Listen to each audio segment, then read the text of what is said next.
बंगाल की सियासत में सबसे बड़ा उलटफेर हो चुका है। पश्चिम बंगाल से ममता राज का अंत हो चुका है।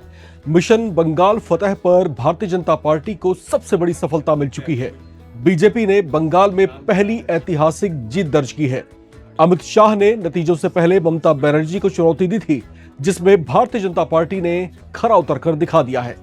बंगाल विधानसभा चुनाव में प्रचंड जीत के बाद अब कौन बनेगा पश्चिम बंगाल का नया मुख्यमंत्री, इसकी चर्चाएं भी शुरू हो चुकी हैं। सूत्रों के मुताबिक इसे लेकर शुवेंदु अधिकारी का नाम सबसे आगे चल रहा है। लेकिन क्यों शुवेंदु अधिकारी ही बंगाल के अगले सीएम बनाए जा सकते हैं? इस पद के लिए वे बीजेपी आला कमान की पहली पसंद क्यों बन सकते हैं? क्या है उनका राजनीतिक कद, क्या है उनका स्ट्राइक रेट और कौन से फैक्टर उन्हें सबसे आगे रखते हैं? चलिए सब कुछ जानते हैं। नमस्कार, आप देख रहे हैं नवभारत टाइम्स। बंगाल की राजनीति में शुवेंदु अधिकारी कोई साधारण नाम नहीं है। कभी वो ममता बनर्जी के सबसे भरोसेमंद सिपाही हुआ करते थे, लेकिन 2020 में उन्होंने बड़ा राजनीतिक दांव खेलते हुए बीजेपी का दामन थाम लिया था। पूर्वी मिदनापुर से आने वाले शुवेंदु का राजनीतिक सफर जमीनी संघर्ष से निकला है। खास तौर पर नंदीग्राम आंदोलन में उनकी भूमिका ने उन्हें राज्य स्तर पर बड़ी पहचान दिलाई। यही वो आंदोलन था जिसने ममता बनर्जी को सत्ता तक पहुंचाया। लेकिन वक्त का खेल देखिए, 2021 के चुनाव में उसी नंदीग्राम में शुवेंदु अधिकारी ने ममता बनर्जी को कड़ी टक्कर देते हुए हराया था। यह जीत सिर्फ एक सीट की जीत नहीं थी, बल्कि एक मजबूत सियासी संदेश भी था कि शुवेंदु अधिकारी सीधे टकराने वाले नेता हैं। अगर बीजेपी बंगाल में जीत हासिल करती है तो उसे एक ऐसे चेहरे की जरूरत होगी जो सिर्फ टीवी डिबेट में नहीं बल्कि जमीन पर लड़ाई लड़ सके। शुवेंदु अधिकारी की सबसे बड़ी ताकत उनकी ग्राउंड कनेक्टिविटी है। बंगाल के ग्रामीण इलाकों में उनकी पकड़ बेहद जबरदस्त मानी जाती है। वो सिर्फ भाषण देने वाले नेता नहीं बल्कि संगठन को खड़ा करने वाले रणनीतिकार भी हैं। बीजेपी जो बंगाल में लंबे समय तक मजबूत जमीन का ढांचा खड़ा करने के लिए संघर्ष कर रही थी, उसके लिए शुवेंदु जैसे नेता किसी रेडीमेड नेटवर्क से कम नहीं है। यही वजह है कि बीजेपी के लिए वो किसी एसेट से कम नहीं। इसके अलावा शुवेंदु अधिकारी के पास एक और बड़ा हथियार है, उनका टीएमसी का अंदरूनी अनुभव।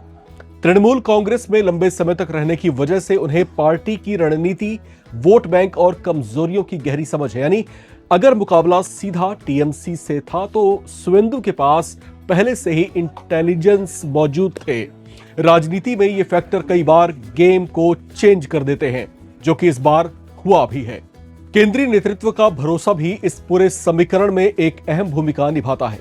नरेंद्र मोदी और अमित शाह की रणनीति हमेशा यही रही है कि राज्य में ऐसा चेहरा आगे लाया जाए जो चुनाव जिताने के साथ साथ सरकार भी मजबूती से चला सके। शुवेंदु अधिकारी इस कसौटी पर खरे उतरते नजर आते हैं। इसके साथ साथ कुछ और ऐसे बड़े फैक्टर्स भी हैं जो उन्हें बंगाल बीजेपी में सीएम पद का सबसे प्रबल दावेदार बनाते हैं। इसमें जो तमाम फैक्टर्स हैं उसको हम बारी बारी समझते हैं। सबसे बड़ा फैक्टर है उनका नंदीग्राम फैक्टर, जहां पर उन्होंने पिछले चुनाव में भी ममता को सीधी टक्कर दी थी, बल्कि वहां से उनको हराया भी था। शुवेंदु अधिकारी दरअसल वही नेता है जिन्होंने पिछले चुनाव में नंदीग्राम में जो है ममता बनर्जी को पटखनी दी थी। नंदीग्राम सिर्फ एक सीट नहीं, बंगाल की सियासत का प्रतीक रहा है।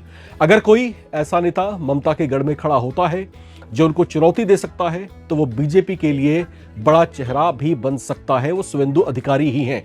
इस बार जो चुनाव हुए, इसमें भी उन्होंने अपना काफी हद तक दमखम दिखाया है।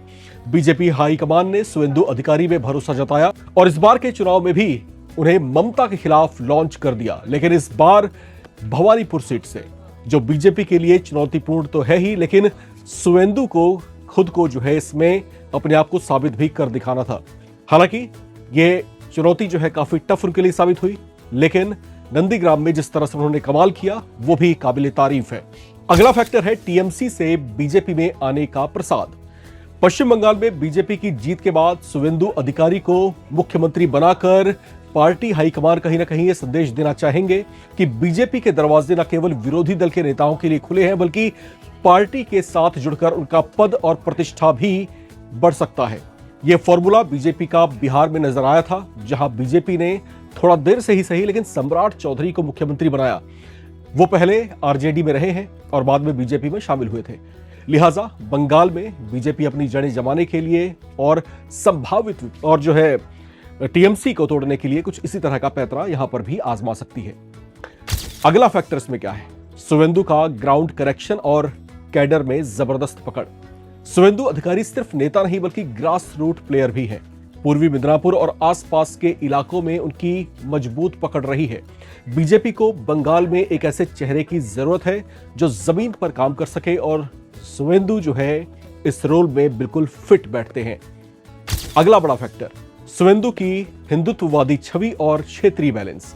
बीजेपी बंगाल में हिंदुत्व की राजनीति को आगे बढ़ा रही है। सुवेंदु अधिकारी इस नैरेटिव को भी मजबूती देते हैं और साथ ही स्थानीय बंगाली पहचान से भी जुड़े हुए हैं, यानी वो दिल्ली और बंगाल दोनों के बीच संतुलन स्थापित कर सकते हैं। अगला बड़ा फैक्टर, सुवेंदु पर हाईकमान का भरोसा। किसी भी राज्य में बीजेपी की जो कार्यप्रणाली दिखाई देती है उसमें पीएम मोदी और अमित शाह की रणनीति में लॉयल्टी और विनिंग एबिलिटी सबसे अहम होती है। सुवेंदु अधिकारी ने दोनों ही चीजें साबित की हैं। पार्टी के प्रति वफादारी और चुनाव जीतने की क्षमता उन्हें पश्चिम बंगाल के होने वाले मुख्यमंत्री के गुणों से नवाजती है। लिहाजा उनका मुख्यमंत्री पद का जो एक दावेदारी जो है इस लिहाज से भी मजबूत हो रही है। अगर हम संभावित चेहरों की और बात करते हैं तो इसमें दिलीप घोष, लॉकेट चैटर्जी जैसे नाम भी सामने आते हैं, लेकिन जनाधार, हालिया प्रदर्शन और संगठनात्मक पकड़ के मामले में सुवेंदु अधिकारी इन सबसे आगे नजर आते हैं। यही वजह है कि बंगाल में फतह करने के बाद अब जब सीएम पद के दावेदारी का जब बारी आती है तो यहां पर जो है सुवेंदु अधिकारी का नाम सबसे आगे खुलकर आता है। तो यहां पर हालांकि अभी संशय बरकरार है कि पश्चिम बंगाल के सीएम पद पर किस नाम पर हाईकमान की मोहर लगती है, लेकिन इस संशय के बावजूद जो नाम सबसे ज्यादा चर्चाओं में है वो कोई और नहीं बल्कि सुवेंदु अधिकारी ही हैं। लिहाजा सुवेंदु अधिकारी को लेकर के इस समय हलचल तेज है। पार्टी कार्यालय के अंदर भी गहमा गहमी मची हुई है। सुवेंदु अधिकारी के जो अपने समर्थक हैं वो भी जो है बढ़ चढ़ करके इस तरह की बयानबाजियां, नारेबाजी जमकर कर रहे हैं कि वही मुख्यमंत्री प्रदेश के होने चाहिए। हालांकि अंतिम फैसला पार्टी हाईकमान का होगा, लेकिन जो कार्यप्रणाली और जो तमाम राज्यों की और जो चीजें हैं और जो फैक्टर्स है, खासतौर से बिहार की अगर हम बात करते हैं, अगर हम असम की बात करते हैं, तो यहां पर मुख्यमंत्री वही हैं जो पहले किसी और दल में रहे और फिर बाद में जब बीजेपी में आए तो यहां पर उनको प्रसाद मिला। क्या यही प्रसाद सुवेंदु अधिकारी को पश्चिम बंगाल में मिलने वाला है? इस पर फिलहाल संशय है, लेकिन आप इस पर क्या सोचते हैं वो भी लिखकर कमेंट बॉक्स में जरूर शेयर करें। देखते रहें नवभारत टाइम्स।